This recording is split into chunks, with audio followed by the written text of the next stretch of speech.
ही कारली घेतली आहे, अर्धा किलो कारली आहे आणि ही पावसासाठी स्पेशल मी खास पावसासाठी बनवते आहे. स्पेशल कारली कुरकुरी म्हणजे पौष्टिक. आता हे पहिले आहे ना, ही सर्व उभी आहे ना, मी बारीक असे स्लाइस असे याचे चिरून घेणार आहे. मी तुम्हाला दाखवते.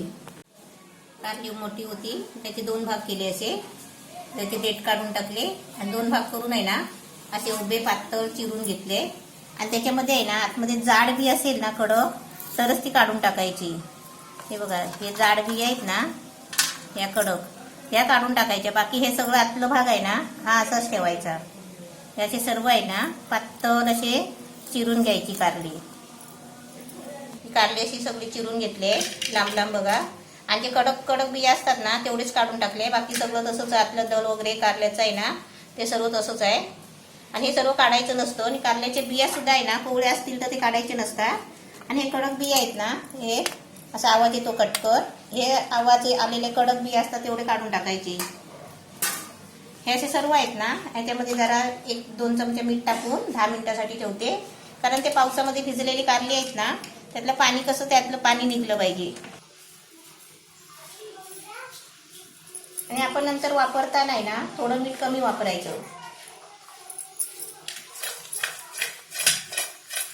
हे मीठ कशाला टाकायचं, याचं कडूपणा कमी होत नाही मिठाने, पण त्याला पाणी असतं ना त्याच्यामध्ये, ते पाणी सुटतं आणि पाणी निघून बाहेर येतो. मग आपल्याला फ्राय करायला चांगली जाते. कारली चिरून मिठात ठेवली होती, मीठ टाकून ठेवला होता पाणी सुटायला. आता त्याला पाणी सुटलंय बघा. हे आता पाणी आहे ना, हे सगळं काढून आहे ना चांगल्या पाण्याने ही कारली धुवून घ्यायची स्वच्छ.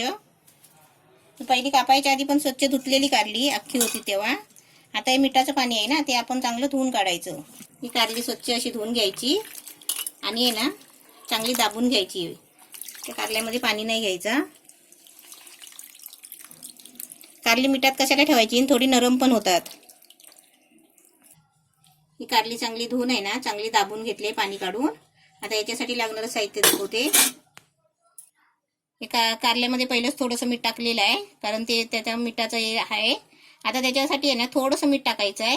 आणि आहे ना लिंबूची पावडर बनवली आहे, त्याचं मी हे ज्यूस काढून घेतलं आहे.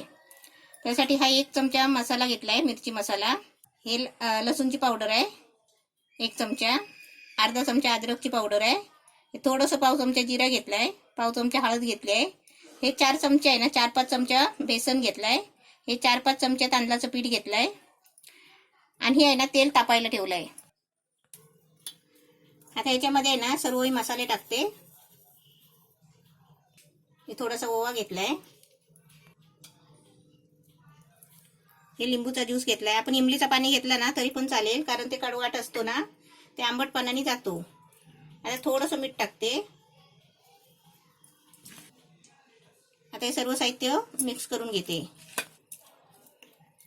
हे सर्व मसाले मिक्स केले. आता याच्यामध्ये आहे ना बेसन आणि तांदळाचं पीठ टाकते. आता तुमच्याकडे तांदळाचं पीठ नसेल ना तर कॉर्नफ्लॉवर टाकायचं थोडासा आणि बेसन टाकायचं. कॉर्नफ्लॉवर आणि तांदळाच्या पिठाने काय होतं, कुरकुरीतपणा येतो. 3 चमचे बेसन टाकलंय आणि 3 चमचे तांदळाचं पीठ टाकते. म्हणजे आपल्याला लागेल तेवढं टाकायचं आहे, कारण कारलेलं आहे ना जेवढं वरती पीठ लागेल ना तेवढं टाकायचं आहे. आधी मिक्स करून घेते. 3 चमचे बेसन, 3 चमचे तांदळाचं पीठ टाकलंय. आता बाद झालेलं आहे, कारण ह्याला सर्व लागलंय बघा.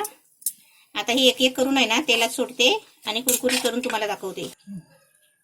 तेल आता मस्त तापलंय. आता त्याच्यामध्ये आहे ना एक एक कारल्याचे सोडते.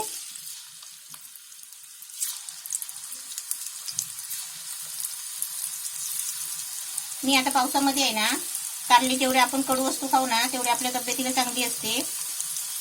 आपण प्रत्येक टायमाला असं कारल्याची भाजी वगैरे करायची आणि खायची. एकदम मस्त छान झाले बघा.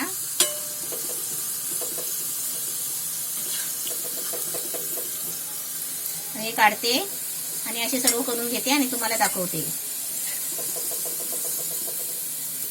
कारल्याचे पकोडे मस्त छान झालेत आणि एकदम कुरकुरीत झालेत बघा, पटापट तुटतात.